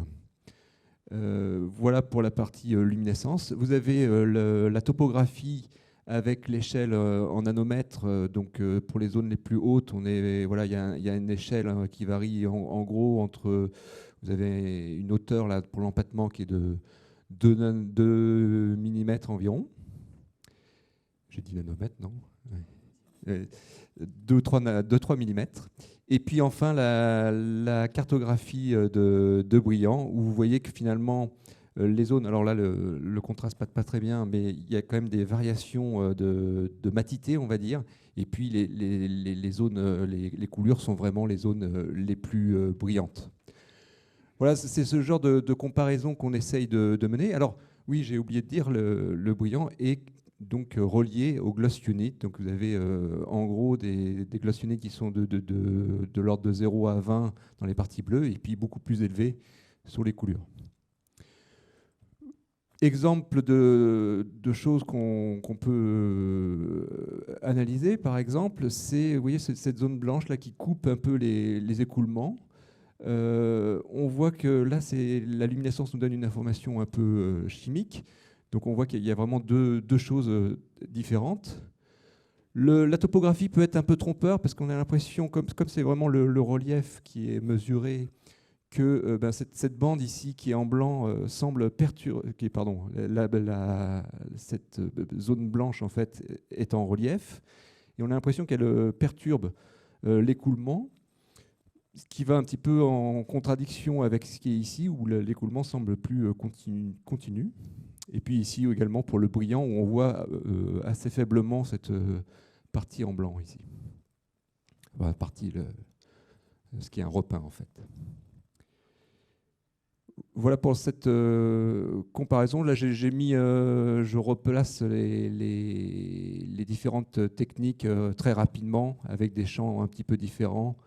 Donc pour la luminescence, vous voyez qu'on voit aussi une zone un petit peu avec une émission qui est peut-être plus proche des écoulements. Si mes collègues veulent rajouter des choses, n'hésitez pas. Vas-y. En fait, les écoulements sont verts, c'est une dégradation du liant, mais c'est un vert un peu différent de la zone dont parlait Lionel à l'instant, qui est un vernis avec une résine naturelle, qui a été posé peut-être par soulage, ou en tout cas, ce que tu présentes. Donc, on a les coulures qui sont vert foncé, ça c'est le liant dégradé. Donc cette signature, c'est une signature chimique qu'on voit très bien avec cette couleur-là. Le vert est un peu différent de la zone à gauche, un peu large, qui est ici, qui est un vernis avec une résine naturelle. Donc là, qui a été posé intentionnellement, mais qu'on ne voit pas du tout si on regarde en image en lumière réelle. On ne voit pas du tout cette zone en particulier. Et ce qui apparaît blanc en luminescence, c'est un vernis synthétique qui a été posé peut-être, c'est sûr, avant l'acquisition par le musée, donc avant 94, mais bien après l'exécution de la peinture, parce que Pierre Soulages ne vernissait pas du tout ses peintures, ou s'il appliquait un vernis, c'était un vernis avec une résine naturelle et pas de façon homogène. Donc on est perturbé par cette image blanche qui est une résine synthétique. Et donc la ligne dont parlait Lionel, c'est aussi un résidu du vernis synthétique. Vernis synthétique qui naturellement doit apparaître brillant. Donc normalement, on devrait avoir une brillance qui correspond à ce vernis synthétique, ce qui n'est pas forcément le cas. Alors, oui, on va montrer après. Donc vous voyez, quand on compare la photo et puis l'image de luminescence, évidemment, il y a des informations qu'on n'avait pas du tout, notamment la présence de ce vernis synthétique. Voilà le zoom. Et là-haut, si tu appuies encore un peu, on a en haut comme un delta ici, dans une espèce de ici aussi. D'arrondi qu'on voit, qu'on distingue un tout petit peu en lumière normale, qu'on voit très bien mieux en luminescence. Et on se rend compte que sous la couche de vernis synthétique, on aperçoit la dégradation du liant et qui avance qui n'avance pas de façon régulière et qui suit c'est vraiment comme un delta qui suit deux lignes différentes. Donc les éléments chimiques se suivent et n'avancent pas que par gravité. À présent, sur la topographie, alors vraiment l'intérêt de la topographie, c'est de pouvoir, vous avez compris, quantifier vraiment les hauteurs. L'autre information qui est issue de l'analyse de Benjamin, c'est ce qu'il appelle l'image de colorimétrie. Alors c'est l'image diffuse, et puis comme il l'a expliqué, c'est un petit peu l'opposé du brillant. Et donc ce qui apparaît le plus noir est a priori le plus brillant. Donc on voit vraiment la corrélation, c'est toujours les écoulements qui apparaissent les plus noirs et qui, dans la cartographie de brillant, apparaissent le plus brillant. On voit aussi le delta apparaît un petit peu ici en topographie aussi. Et on voit aussi à gauche une partie de l'empattement qui a perdu son épaisseur. Donc à gauche, là, on a un creux vert, donc qui a plus du tout d'épaisseur. Alors on le voit aussi en lumière, mais là, on peut mesurer la perte de matière, vraiment, ce qui est impossible à faire sur l'œuvre. Donc pour ça, notamment, c'est très utile. Oui, il y a l'idée de quantifier, de documenter ce que... Alors effectivement, on le voit, mais là, on arrive à vraiment donner un chiffre sur cette diminution d'épaisseur. Et puis pour le brillant, alors oui, le contraste passe pas très bien. On avait pris volontairement une zone plus large parce qu'il y a ces petites variations de brillant. Bon, ce qui saute aux yeux, c'est que c'est vraiment l'écoulement qui présente le plus fort brillant. Mais on a aussi des variations, on le devine un petit peu, sur les autres zones, avec des zones plus mates. On voit que ces zones mates sont en dessous de 10 gloss units, et c'est à peu près les mêmes niveaux sur cette partie-là, sur la partie en rouge aussi. Et puis, avec plus d'hétérogénéité pour les parties brillantes qui apparaissent un peu poisseuses. Voilà. Et alors là, l'autre chose qui peut interpeller, c'est que l'empattement n'a pas du tout la même brillance que la coulure. Ce qui veut dire que la coulure, la brillance, c'est vraiment une dégradation. Donc c'est vraiment un indicateur de dégradation. Normalement, si c'était le liant de l'empattement, on aurait le même aspect de brillance. Et donc là, on a le liant dégradé qui, lui, est brillant, alors que l'empattement, lui, on pourrait dire, est satiné. Oui, on voit vraiment qu'il y a même en luminescence également, des signaux très différents entre l'empattement et puis les couleurs. Alors, je te laisse la parole. On va mettre les deux. Oui, alors on a. Donc, le restaurateur travaille aussi avec des vieilles images. Donc là, c'est une publication de 93, donc au moment de l'acquisition par le musée. Mais donc la photo a forcément été prise avant, quand l'œuvre était encore dans les collections de Pierre Soulages. Alors évidemment, la qualité est difficile à comparer par rapport à une image récente, et surtout que c'est un détail de l'œuvre qui fait donc 2 mètres de haut, donc qui est beaucoup plus grande. Et c'est difficile, c'est pour montrer aussi que les archives sont difficiles à interpréter parce qu'il n'y avait pas ce problème, donc on n'essayait pas de le mettre en valeur. En revanche, on voit, si on regarde la partie rouge, on voit que la coulure n'existait pas du tout, on la verrait là. Donc on a bien entre 93 et 2023, et finalement dès 2009 on avait des coulures qui étaient visibles, mais donc voilà, donc 2009 on a l'image. Donc c'est un constat d'état, pareil, l'image est floue, normalement elle aurait dû être de meilleure qualité, mais le sujet n'était pas la coulure parce que ça n'avait pas été interprété comme une altération, parce qu'on pourrait croire que Soulages a laissé des coulures intentionnelles, ce qui n'était pas le cas. Et il n'y a pas de différence entre 2009 et 2023, parce que depuis 2013, l'œuvre est à plat. Mais si on avait laissé l'œuvre droite, alors il y a une toute petite différence quand même, mais si elle avait été stockée à la verticale, on peut imaginer que les coulures seraient beaucoup plus importantes, parce qu'entre 93 et 2009, on a quand même une vraie différence. Donc c'est aussi l'intérêt de toutes ces campagnes, c'est de voir l'évolution des œuvres et d'essayer de comprendre avec quelle dynamique, quelle cinétique les choses avancent. Donc la restauration de cette œuvre, elle est faite en partie. Elle est faite sur le refixage des peintures. Donc le refixage, c'est remettre en place des écailles qui sont soulevées, les recoller, donc les maintenir au fond, et les remettre dans les creux. Ce qui est difficile pour le restaurateur, c'est d'être sûr qu'il restaure, c'est-à-dire c'est pas évident d'être sûr que l'écaille est bien comme elle était initialement.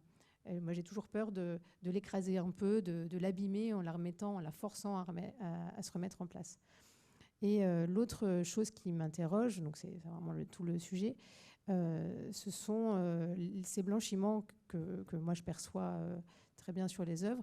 Quand je les enlève, est-ce que je ne crée pas autre chose et est-ce que je ne crée pas un lustrage, donc une surface qui serait trop brillante par rapport à ce que devrait être l'œuvre, par rapport à l'intention de l'artiste. Donc c'est pour ça qu'on avait laissé, avant la campagne de mesure, cette zone non refixée. Et du coup, donc on a fait la campagne avant refixage. Puis, on a repris les mesures après refixage et après dépoussiérage, donc qui a enlevé les poussières et enlevé les blanchiments. Donc l'idée pour nous était de comparer, alors pas pour juger enfin quand même, pour juger si la restauration était bien une amélioration de l'état sans dégrader l'œuvre. Et après de comprendre, quand on restaure, qu'est-ce qu'on restaure, notamment quand on enlève les blanchiments, qu'est-ce qu'on fait exactement, et est-ce que c'est en toute innocuité pour l'œuvre. Oui, alors voici les résultats obtenus donc en topographie sur l'intervention de Pauline sur le refixage ici. Donc on est avant, on voit la grande partie là qui est en soulèvement, et puis le refixage ensuite. Ce qui est intéressant à voir, c'est qu'on arrive à quantifier, à voir que les interventions sont quand même très très localisées où Pauline intervient, et que le reste est relativement peu modifié. Là, on le voit sur ce zoom-là, où on voit vraiment l'intervention là, très claire sur ce refixage, mais les zones à côté semblent très peu perturbées. Voilà, donc on a vraiment l'écaille très soulevée en rouge là, qui était très déplacée, qui est bien remise en place, et pas d'écrasement de matière par ailleurs. Donc ça, c'est la bonne nouvelle par rapport à moi, l'impression que j'ai au moment où je contrains la matière. La matière est contrainte, mais finalement bien remise en place sans modification de micro-texture. Une autre zone proche, là où c'était la partie pour enlever les... Je vais pas dire le Alors bon là, mot. donc ce serait avant et après dépoussiérage, ou en Voilà. tout cas enlèvement des blanchiments et des matités locales. Donc on a un changement de topo léger, mais quand même réel. Mais on voit qu'après, dans la zone où on a encore un peu de relief, peut-être que certaines poussières restent incrustées dans la matière. En tout cas, le dépoussiérage n'est pas tout à fait homogène. Et on a des zones qui sont davantage dépoussiérées que d'autres, ce qui est logique parce que la matière est assez poisseuse et toutes les zones poisseuses piègent complètement la matière. Ouais, ce qu'on peut dire, c'est qu'au niveau de la topographie, la modification est quand même très faible, peut-être en limite de détection. Ce qui est intéressant, c'est d'avoir l'image de colorimétrie, donc c'est la partie diffuse de la lumière. Pour le dire, pour vous rappeler, plus c'est sombre, plus c'est a priori brillant. Et ce que craignait Pauline, peut-être, c'est de lustrer la surface, ce qui n'est pas le cas parce qu'on ne voit pas de modification au niveau sensible au niveau de la topographie. En revanche, on voit bien que certaines zones paraissent plus brillantes. C'est non uniforme, mais voilà, il y a des zones qui sont plus brillantes, d'autres qui restent à peu près dans l'état initial. C'est confirmé aussi avec la colorimétrie, avec un gros travail. Ça, c'est très difficile si on fait des mesures à 2 temps différents, c'est peut-être même 2 jours différents. Qu'a fait Yann, c'est de recaler l'image. C'est très difficile sur des tableaux abstraits comme celui de Soulages, où il n'y a pas de point de fixation, de repère. Le travail a été fait, regardez, c'est quand même pas mal. Et donc avant, on a le niveau bleu. Donc je rappelle, en bleu, c'est vraiment mat, voire noir, c'est très mat. Bleu, c'est mat. Et puis on a des zones un petit peu plus brillantes en vert. Et donc après le dépoussièrement, on voit l'évolution. Alors c'est vrai qui n'est pas uniforme, légèrement plus brillant sur les surfaces sur lesquelles Pauline est intervenue. Voilà pour cette présentation. Voilà, donc ça c'est avant, après, mis de manière séparée. Conclusions et perspectives, je vais être très rapide. Le gros intérêt, là, vous avez compris, c'est des travaux qui sont encore en cours d'analyse, c'est de faire cette co-construction. Alors évidemment, il y a les musées qui interviennent, donc en partenaire, les différents laboratoires de recherche, et puis Pauline, au niveau de la restauration. Il nous reste à faire la fusion des données des différents dispositifs.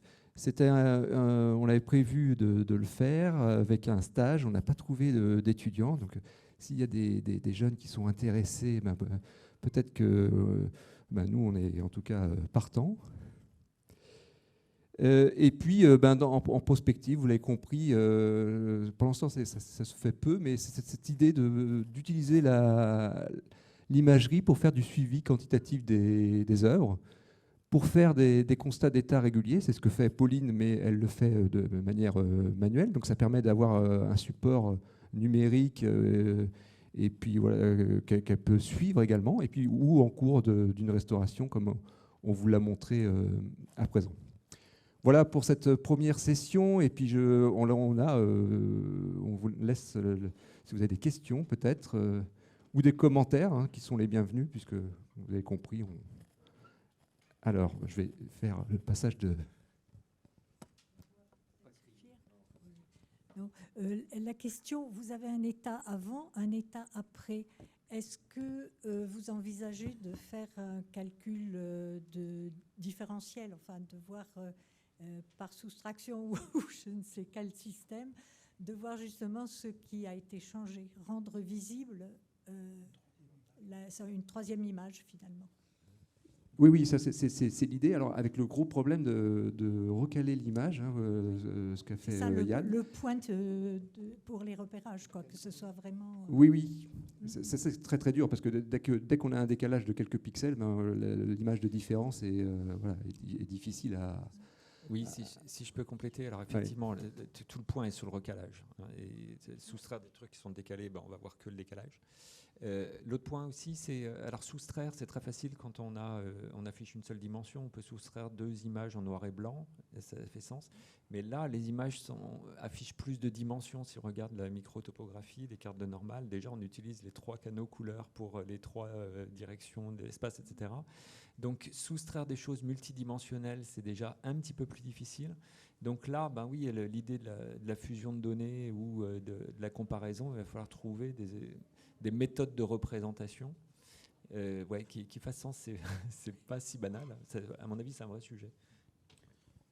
Ouais, puis il y a un autre point aussi, c'est que l'œuvre, c'est une toile, et forcément, quand on va passer la main dessus, la toile va légèrement se déformer. Et ce qu'on risque de mesurer, c'est plus la déformation de la toile que finalement la déformation de l'apparence ou de la restauration, ainsi de suite, sur certaines zones, quoi. Enfin, par exemple, quand le dépoussiérage est fait, ce qu'on voit comme différence, je pense, c'est plus la toile en elle-même, parce qu'on a appliqué quelque chose, enfin, sa main dessus avec un chiffon, que finalement le chiffon en lui-même qui a enlevé de la poussière.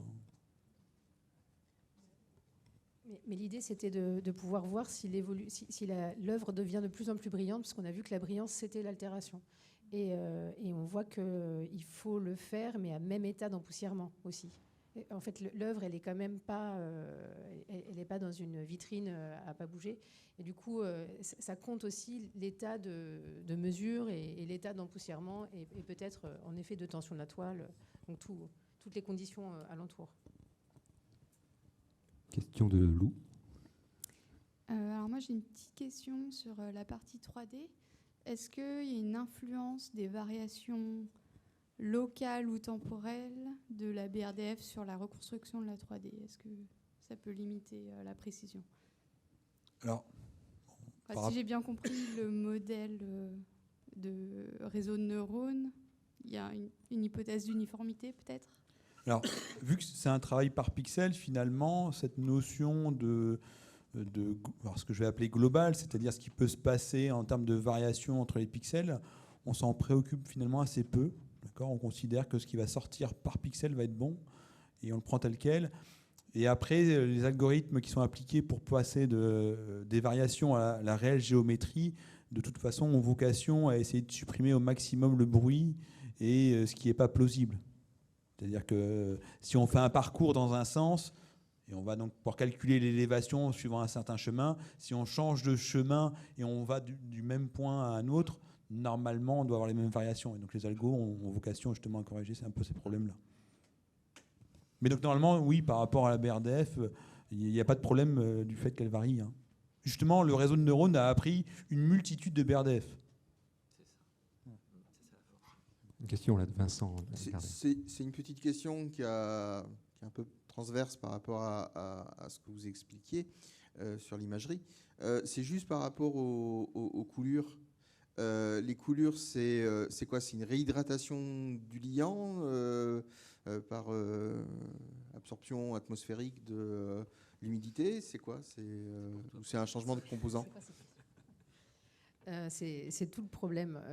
Les coulures, y a pas, enfin, c'est difficile. On ne sait pas exactement, on ne sait pas très très bien analyser de l'huile dans de l'huile avec de l'huile.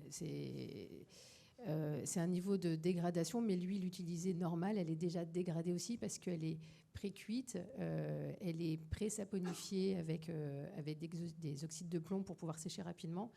Et après, il y a l'interaction avec le pigment. Dans les coulures, les analyser, c'est très compliqué parce qu'on doit analyser quelque chose de fluide. Donc les techniques d'analyse ont du mal à travailler sur ce matériau, en tout cas ce qu'on a pu faire jusqu'ici. Déjà pour le prélever, au moment où on le prélève, on change déjà l'état. Quand on le met dans sa petite boîte, ça sèche très vite finalement dans la boîte. Et du coup, on a vraiment beaucoup de mal à caractériser cette coulure, cette dégradation. Et il est évident qu'il y a une interaction avec les acides gras de l'huile qui sont pris, qui sont saponifiés. Et le rôle de l'humidité est important, le rôle du pH est important. Donc de la quantité d'acide donnée notamment par les pigments, parce que ça arrive plus facilement avec les pigments noirs, mais ça peut arriver avec d'autres couleurs.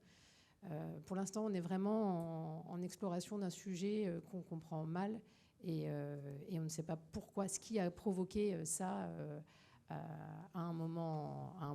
Alors que d'autres œuvres de la même technique, même période, si on fait des analyses, on compare la même chose et on dit on ne voit pas la différence entre une œuvre en bon état et une œuvre en mauvais état. Il y a plus d'acides gras avec des acides palmitiques et azélaïques dans les coulures. Voilà, c'est tout ce qu'on peut dire aujourd'hui, c'est pas super. Et juste pour compléter, ça va faire l'objet d'ailleurs d'un travail qu'on va poursuivre sur la compréhension, parce que là on observe des phénomènes, après il y a la compréhension des processus qui sont localisés. On a beaucoup parlé des coulures de soulage qui sont, mine de rien, très peu nombreuses et qui sont localisées, ça ne paraît pas sur toute l'œuvre, donc il y a une question de l'histoire de l'œuvre. Il y a l'interaction entre les choix des matériaux, il y a l'environnement de l'œuvre qu'elle a subi au cours du temps, donc il y a beaucoup de paramètres temporels aussi, c'est reconstruire une histoire avec des choses qui sont une complexité qui est difficile à reproduire. Mais néanmoins, avec des collègues chimistes, on va essayer de s'attaquer à ce problème qui a déjà fait l'objet d'un travail récemment, d'une thèse qui s'est intéressée à un corpus d'œuvres sur justement ces phénomènes de coulure, de dripping, et de comprendre les phénomènes. On va essayer de poursuivre ce travail à travers l'étude notamment des œuvres de Persolages et pas que. Pollock, c'est intentionnel, il n'y a pas de coulure qui apparaît après. Ouais. Pas chez Pollock, on pourrait. Mais ce qu'on observe, c'est que ces dégradations, elles sont que sur les œuvres qui sont faites à Paris. Donc on n'a pas que des artistes français, mais pour les œuvres qui ont ces altérations, les artistes étaient à Paris à ce moment-là. Donc on a une question de peut-être matériaux, fournisseurs de matériaux ou conditions de réalisation à Paris. On a des questions sur l'état de pollution de Paris à l'époque, parce qu'il y a des pics de pollution à ces périodes-là. Et puis après, de parcours des œuvres, il y a des œuvres qui sont... Enfin voilà, il y a peut-être des schémas de parcours qui peuvent se ressembler, mais il faudrait vraiment... c'est-à-dire beaucoup d'expositions, beaucoup de transports, des transports pendant que les œuvres sont encore récentes, donc en cours de séchage, parce qu'on est avec des peintures à l'huile qui mettent du temps à sécher. Et puis peut-être des vernissages qui créent des confinements à un moment où... Mais ça, vraiment, on a autant de questions que de pistes ouvertes et aucune avec une réponse ferme. Dernière question, parce qu'on est les mauvais élèves et on est déjà en retard, avec Romain Paskanowski. En fait, j'en avais 2, voire 3. Alors, première question sur l'imagerie multispectrale. Est-ce qu'il y a un document ou un article qui décrit un peu plus le dispositif ?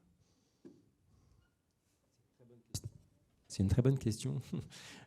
L'article est en cours parce qu'on voudrait y adjoindre, là je ne l'ai pas montré, toute la partie traitement des données, en l'occurrence, parce qu'on cumule des images. Et après, l'idée, enfin, pour être très bref, l'idée n'est pas de... Ici, la luminescence, ce n'est pas une extrêmement bonne sonde pour caractériser chimiquement. Par contre, c'est utile pour segmenter, on va dire, des comportements de luminescence différentes et donc des chimies différentes. Donc ça permet après d'orienter des zones d'homogénéité chimique qui peuvent être ensuite être étudiées avec des techniques qui sont plus ponctuelles, moins réalisables en imagerie, mais beaucoup plus diagnostiques chimiquement. Donc là, on est en train de rédiger un article dont je n'oublierai pas de te l'envoyer dès qu'il est sorti. Du coup, je peux poser une deuxième ? Merci. Alors du coup, dans ce que Benjamin a présenté, moi j'ai du mal avec l'aspect métrologique et deep learning.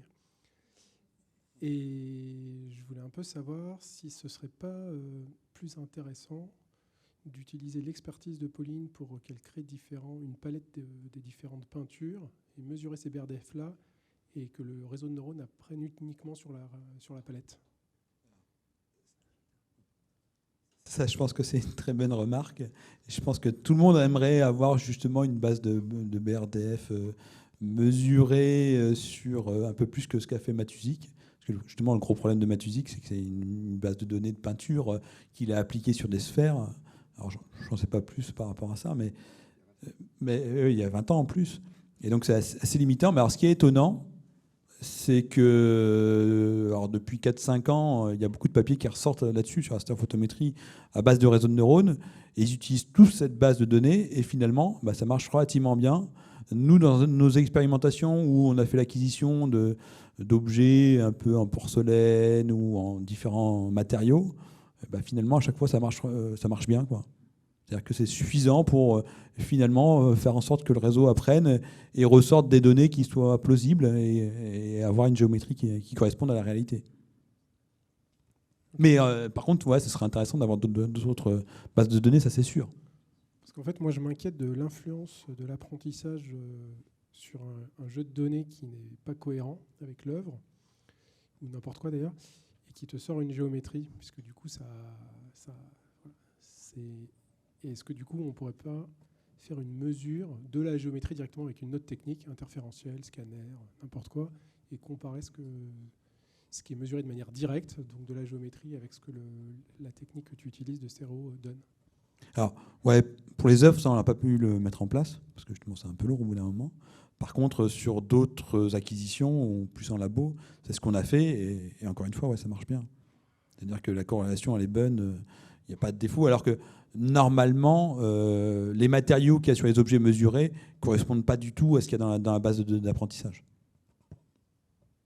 C'est vrai que finalement, je pense qu'au niveau de ce qui avait été mesuré par Matuzik, il y a assez de diversité en termes de lobes, de brillants, de comportement au niveau du diffus, qui fait que finalement, ça marche relativement bien. Et ce qui peut paraître aussi un peu bizarre, c'est qu'il y a assez de bruit aussi dans cette base de données pour que ça colle relativement bien au bruit qu'on va avoir lorsque nous, on va faire nos acquisitions. Contrairement à l'utilisation, par exemple, d'un modèle où là, on va lui faire rentrer de la donnée trop parfaite et il ne va pas trop aimer, en fait. Donc, pas de troisième question. Et on va faire la pause. Merci beaucoup. Et puis, quelle heure est-il ? On est très en retard. Et on va faire une petite pause, c'est une micro-pause de 10 minutes. On reprend à 11h20. L'Espace Mendès France a accepté de mettre un peu à boire, peut-être du café, je crois, et restant de viennoiserie au fond de la salle.